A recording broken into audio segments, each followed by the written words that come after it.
आज आप अपने घर का कोई भी सामान उठाकर उसकी डिटेल्स देखिए तो कहीं ना कहीं उसमें मेड इन चाइना का उल्लेख अवश्य होगा।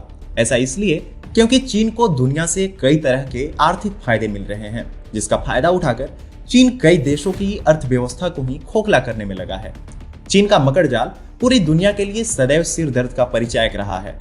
कमजोर अर्थव्यवस्था के कारण साल 1978 के करीब 40 से अधिक देशों ने चीन को आर्थिक सुविधाएं और राहतें दी। नतीजतन चीन की अर्थव्यवस्था में विस्तार हुआ। इसके विपरीत चीन का आतताई रवैया वैश्विक स्तर पर मुसीबत बन गया है। ऐसे में अब इन देशों ने चीन को टैरिफ देने से मना कर दिया है, जिसका सीधा असर चीन की अर्थव्यवस्था पर देखने को मिलेगा। एक और चीन में जहां आर्थिक नुकसान देखने को मिलेगा, चीन की सप्लाई चेन और इंटरप्राइजेज पर बुरा असर पड़ेगा, तो वहीं इसका सीधा फायदा भारत और जापान जैसे देशों के हिस्से में आएगा, जो देश की अर्थव्यवस्था को दोगुनी रफ्तार दे सकता है। पर कैसे, जानेंगे DFI की इस वीडियो में मेरे यानी अवनीश के साथ। तो चलिए आरंभ करते हैं। दरअसल हांगकांग स्थित ऑनलाइन समाचार पोर्टल HK01 के मुताबिक दुनिया के 32 देश चीन को कुछ वस्तुओं के शुल्क मुक्त टैरिफ लाभ के प्राप्तकर्ताओं की अपनी व्यापार वरीयता सूची से हटाने की तैयारी कर चुके हैं, जो कि 1 दिसंबर 2021 से प्रभावी रूप से लागू भी हो जाएगा। वहीं इस रिपोर्ट के लिए पोर्टल ने हाल ही में चीन के सीमा शुल्क के सामान्य प्रशासन GSCC द्वारा दिए गए बयानों को खबर का आधार बताया है। इस वैश्विक मार के पीछे चीन अपनी हनक दिखाने की कोशिश कर रहा है और सीमा शुल्क हटने को अपनी आर्थिक ताकत का आधार बता रहा है। चीन ने जिन सीमा शुल्क के लाभों के कारण फायदा उठाया, अब उनके हटने से मिली सजा को भी अपनी हनक से जोड़कर देख रहा है।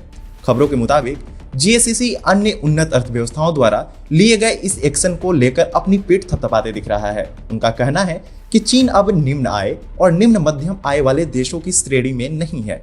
उनके मुताबिक चीनी उत्पाद वैश्विक बाजार में पर्याप्त प्रतिस्पर्धी हैं, जिन्हें किसी सुरक्षा की आवश्यकता नहीं है।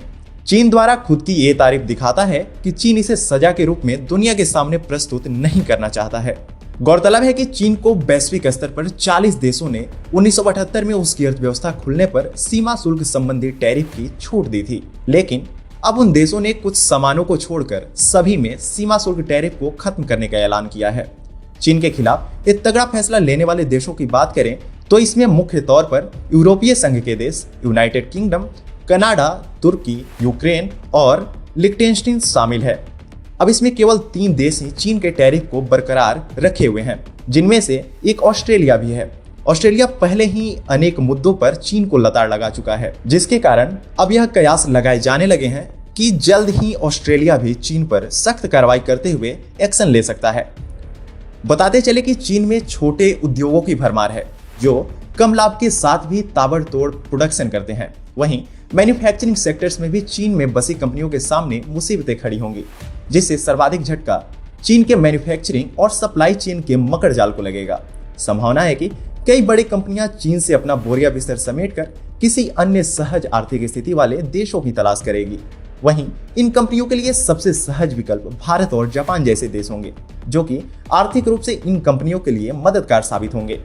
यदि ऐसा होता है तो एक तरफ जहां चीन अर्थव्यवस्था के मुद्दे पर ऐतिहासिक निचले स्तर पर चला जाएगा, तो वहीं भारत जो पहले ही तेजी से अर्थव्यवस्था में नई छलांग लगा रहा है, उसे नई कंपनियों के आने से एक बड़ा आर्थिक लाभ होगा, जो देश में रोजगार के अवसरों को विस्तार देगा।